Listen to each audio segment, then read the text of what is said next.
মোহাম্মদপুর, দাউদকান্দি, কুমিল্লা এই মসজিদের উদ্যোগে আজকে এই প্রোগ্রামটি আয়োজিত হয়েছে। 17তম বার্ষিক তাফসীরুল কোরআন মাহফিল। আমাদের আজকে এই প্রোগ্রামে সভাপতি আছেন আমাদের মাওলানা মুহাম্মদ আবু বকর সিদ্দিক আল কাসমি পীর সাহেব, বানিয়াপাড়া দরবার শরীফ। আমি দোয়া করি আল্লাহ ওনাকে নেক হায়াত দান করুক, পড়েন সবাই আমিন। আমাদের আজকে এই প্রোগ্রামে আমার পূর্বে প্রধান আলোচক হিসেবে কথা বলেছেন আমার কলিজার টুকরা প্রিয় ভাই মুফতি সাঈদ আহমদ করওয়া, প্রতিষ্ঠাতা পরিচালক মাদ্রাসাতুল আসাদ আল ইসলামিয়া ঢাকা। আমার কলিজার টুকরা ভাই, শ্রদ্ধেয় ভাজন ভাই, অসাধারণ কণ্ঠ, এত সুন্দর গজল বলে, শুনলে মনটা জুড়িয়ে যায়, কলিজা ঠান্ডা হয়ে যায় যুবক ভাইরা, তাই না বলো? আমার ভাই গজল গাচ্ছিলেন, আমি আসার সময় শুনছিলাম গাড়িতে বসে বসে। অসাধারণ কণ্ঠ। আল্লাহ আমার প্রিয় ভাইকে নেক হায়াত দান করুক, পরের সময় আমিন। আমার মাহফিল জগতে আসার অ্যাটলিস্ট 8 থেকে 10 বছর আগ থেকে আমার প্রিয় সাইদ ভাই ওয়াজের ময়দানে কথা বলেন। He is very senior person. আমি তাকে অনেক শ্রদ্ধা করি এবং আমি আমার যুবকদেরকে নিয়ে, আমার মুরব্বী আব্বা জানদেরকে নিয়ে দোয়া করছি আমার প্রিয় সাইদ ভাইয়ের জন্য। আল্লাহ ওনাকে ইসলামের একজন একনিষ্ঠ দায়ী হিসেবে কবুল করুক, পড়েন সবাই আমিন। আমার প্রিয় ভাই অত্যন্ত চমৎকার আলোচনা করে গেছেন আজকে এই মাহফিলে। আল্লাহ সকলকে সেই ওয়াজ অনুযায়ী আমল করার তৌফিক দান করুক, পড়েন সবাই আমিন। আপনারা কেউ মাহফিলে কোন আলোচককে বিশেষ বক্তা লিখবেন না। এই যে কি সুন্দর সিস্টেম রেখেছেন আপনারা, প্রধান মেহমান, প্রধান বক্তা, সবাই প্রধান, কেউ কারো চাইতে নিচু নয়।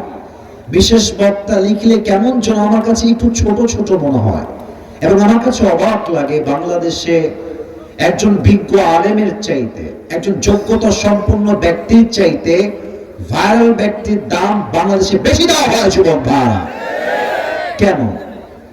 সবাই ভাবে যার ফ্যান ফলোয়ার্স বেশি, যার ভিউ বেশি, যার শেয়ার বেশি, যাকে যুবকরা ভালোবাসে বেশি, সেই মনে হয় সবচেয়ে বড় আলেম। না, এটা ভুল কথা, এটা ভুল কনসেপ্ট, এটা রং কনসেপ্ট। যদি ইউটিউবে সাবস্ক্রাইবার বেশি হয় আর ফেসবুকে ফ্যান ফলোয়ার্স বেশি হয় যোগ্যতার প্রমাণ হতো, আমার মনে হয় বাংলাদেশে হিরো আলম মতো সফল আর কেউ হতে পারতো না। এই জন্য ফ্যান ফলোয়ার্স দেখেই ব্যক্তির যোগ্যতা জাস্টিফাই করা যাবে না। আমাদের সবাইকে ইখলাসের সাথে কাজ করতে হবে। আল্লাহ সবাইকে সেই তৌফিক দান করুক, পড়েন সবাই আমিন। আমাদের আজকের এই প্রোগ্রামে আর অনেকেই কথা বলেছেন আমার পূর্বে, আমি সবার জন্য দোয়া করে দেই। আল্লাহ তাআলা সবার কথা অনুযায়ী আমাদের সবাইকে আমল করার তৌফিক দান করুক, পড়েন সবাই আমিন। আমার চোখ যতটুকু যাচ্ছে আজকের এই মাহফিলে, মানে আমি যদি ভুল না করি, আমি 2 চোখে যা দেখছি আজকের মাহফিলে, আমার মনে হয় যত অডিয়েন্স আজকের মাহফিলে এসেছে তার 99% যুবক ভাই আজকের মাহফিলে এসেছে। যদি আমার কথা বিশ্বাস না হয় সবাই একবার মাহফিলটা সচক্ষে ঘুরে দেখেন, চোখ দিয়ে, চোখ দিয়ে। এই যে এদিকে এদিকে এদিকে এদিকে ওদিকে দাও, বসো বসো। আমার যুবক ভাইদেরকে আল্লাহ তাআলা ওমর ফারুক রাদিয়াল্লাহু তাআলা আনহুর মতো কবুল করুন, পড়েন সবাই আমিন। আমি কিন্তু কুমিল্লাকে খুব ভালোবাসি ভাই, আগাগোড়াই ভালোবাসি। আর দাউদকান্দির নামটা আমি শুনেছিলাম সর্বপ্রথম মিজানুর রহমান আজহারি হুজুরের মুখে, এর আগে শুনি নাই। আপনারা হয়তো আমাকে বলবেন যে হুজুর আপনি মনে হয় আমাদের কাছে এসেছেন তাই আমাদেরকে একটু প্রশংসা করে ভাসাচ্ছেন। একদমই ব্যাপারটা এরকম নয়। আমি আপনাকে একটা কথাই যে কলিজার থেকে বলছি, আজকে আজহারি সাহেব হয়তো পুরো দেশের মানুষ কলিজার থেকে ভালোবাসে, সবাই তাকে এখন দিল থেকে চায়, দাওয়াত দিতে চায়। কিন্তু আজহারি সাহেবের যে এত জনপ্রিয়তা, যেই ওয়াজগুলো মানুষ শুনে শুনে আজহারি সাহেবকে আজহারি হিসেবে চিনেছে, তার 90% বেশি মাহফিল কুমিল্লার মাটিতে হয়েছে। আমার কথা যদি মিথ্যা মনে হয় ইউটিউবে চেক করে নেবেন। যদি আমার কথা মিথ্যা মনে হয়, দাউদকান্দি, আপনাদের এদিকে গৌরীপুর আছে না, তারপরে আপনাদের এই যে দেবিদ্বার, কুমিল্লার মেইন শহর, যত জায়গা আছে, আজহারি, কোনাকাঞ্চি, সব জায়গায় মাহফিল করে গেছে এই কুমিল্লাতে। অতএব যারা কুমিল্লাকে মাইনাস করতে চায়, যারা কুমিল্লাকে ইতরে বলতে চায়, তারাই সব ইতরের বাচ্চা। আল্লাহ কুমিল্লার মানুষকে নেখায়াত দান করুন, পড়েন সবাই আমিন। আপনাদের অনেকের মনে আছে কিনা এটা আমি জানি না, তবে 5 আগস্টের পরে দেশ যখন সেকেন্ড টাইমের জন্য স্বাধীন হলো, কুমিল্লাকে নিয়ে আমি একটা বক্তব্য দিয়েছিলাম এবং সেই বক্তব্যটা আজকে আমি আবার রিপিট করতে চাই। আশা রাখছি আপনারা সবাই আমার সঙ্গে দ্বিমত হবেন না, একমত হবেন। সবাই একটা কাশি দেন। আচ্ছা, আগে ইনশিওর করেন আমাকে, কুমিল্লাকে আমরা ভালোবাসি কি বাসি না? এত আস্তে কইলে হবে না, বাসি কি বাসি না?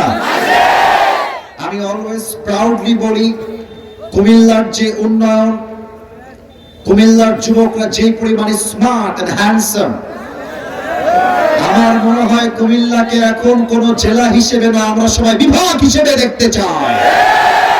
কুমিল্লা জেলা হওয়ার যোগ্যতা রাখে না, বিভাগ হওয়ার যোগ্যতা রাখে। কুমিল্লা শহরের যে উন্নয়ন, কুমিল্লার মানুষের যে উন্নয়ন, আমরা আশা রাখবো আগামীতে ঘোষণা আসবে কুমিল্লা এখন থেকে আর কোন ডিস্ট্রিক্ট নয়, কুমিল্লা একটা বিভাগ হিসেবে রূপান্তর হবে। 1 নাম্বার দাবি, আপনারা সবাই দ্বিমত না একমত? 2 নাম্বার দাবি বলতে চাই, এটা সকলের দাবি, এটা আমি জানি।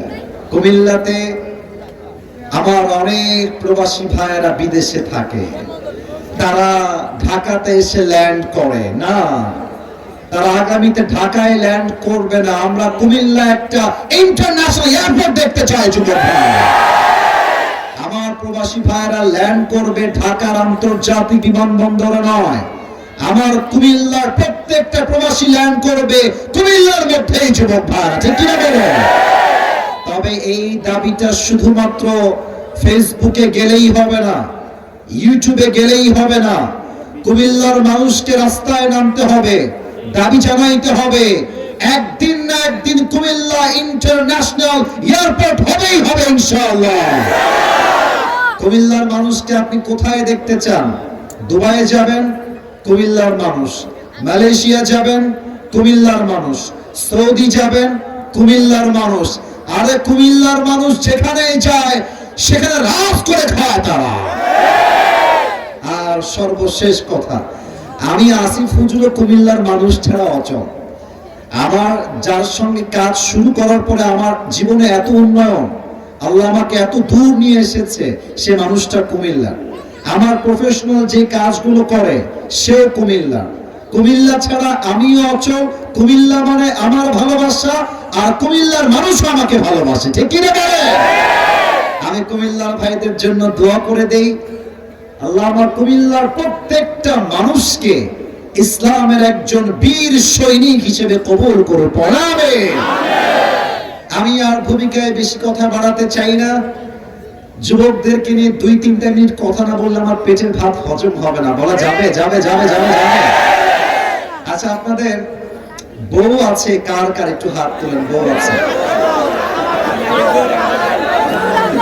আচ্ছা, আপনারা খুব শীতকালে মজায় আছেন, হাত নামান, হাত নামান।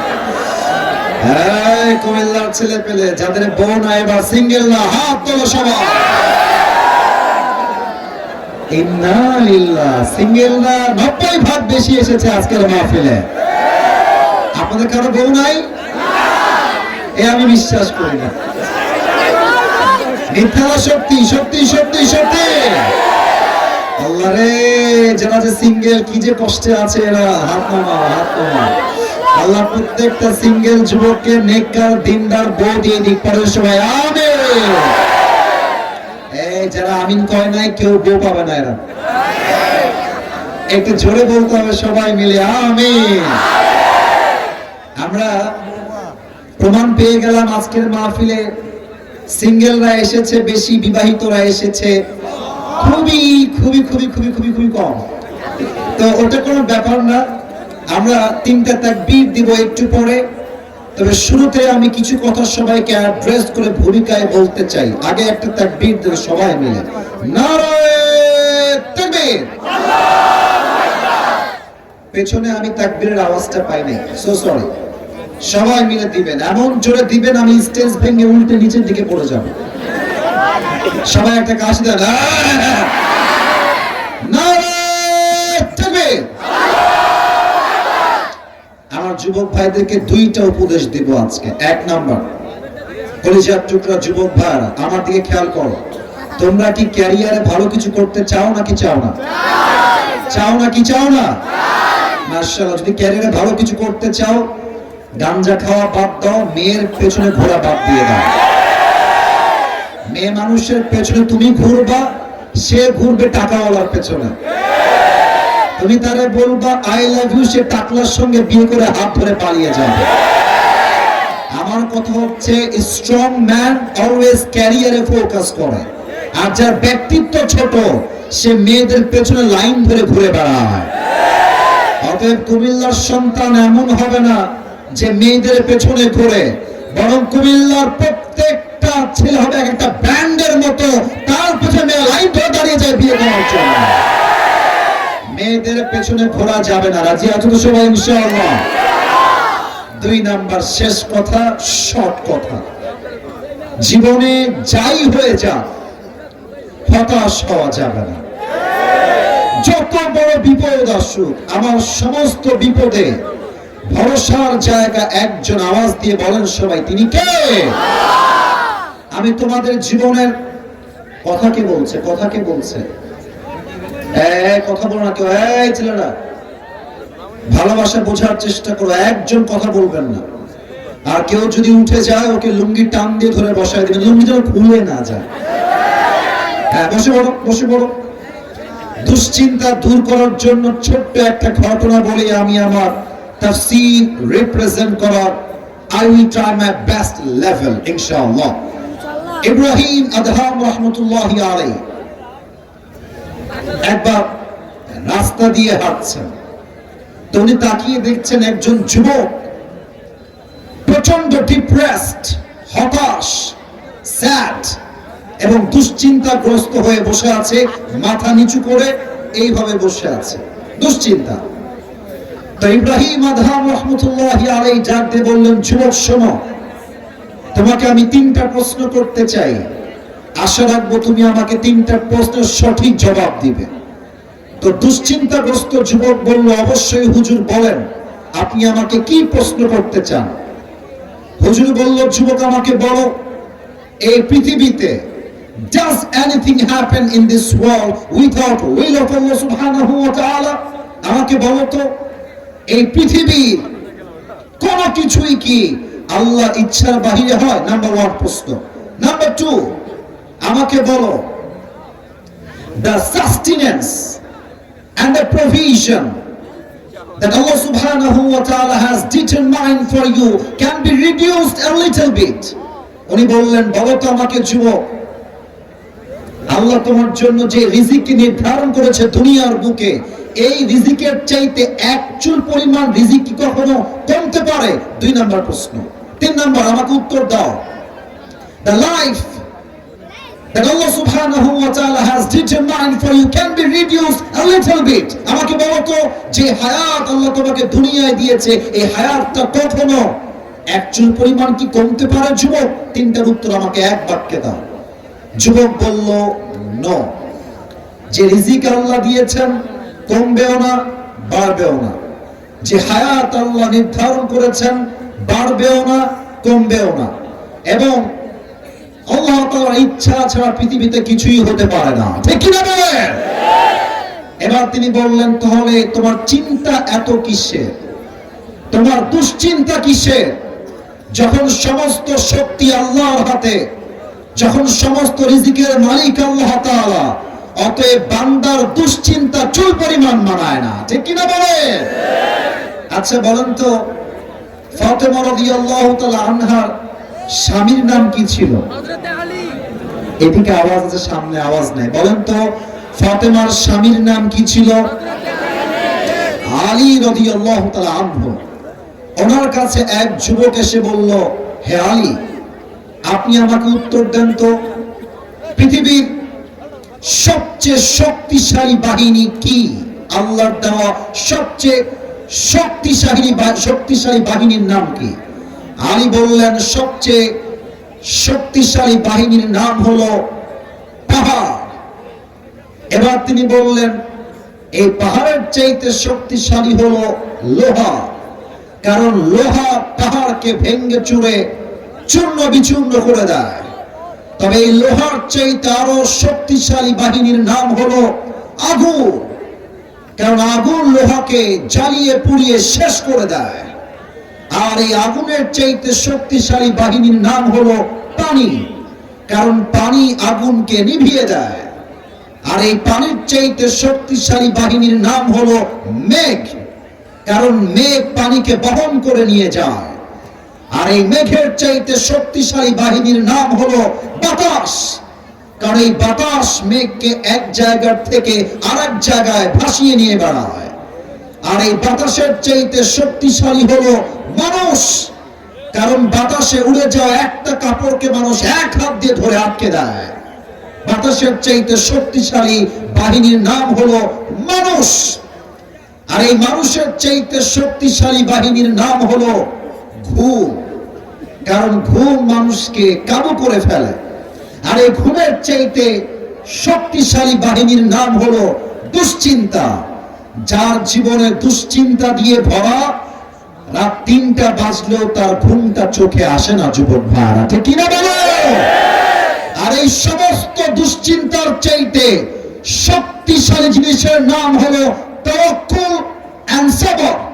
যেই বান্দার ভরসা আল্লাহর উপরে থাকে, যেই বান্দার ধৈর্য আল্লাহর উপরে থাকে, খোদার কসম আল্লাহে, আল্লাহর নামে শপথ করে বলছি, কোন দুশ্চিন্তা, মানসিক চাপ, কোন ছ্যাঁকা তাকে ব্যয় করতে পারে না। যুবক ভাই, ঠিক কিনা?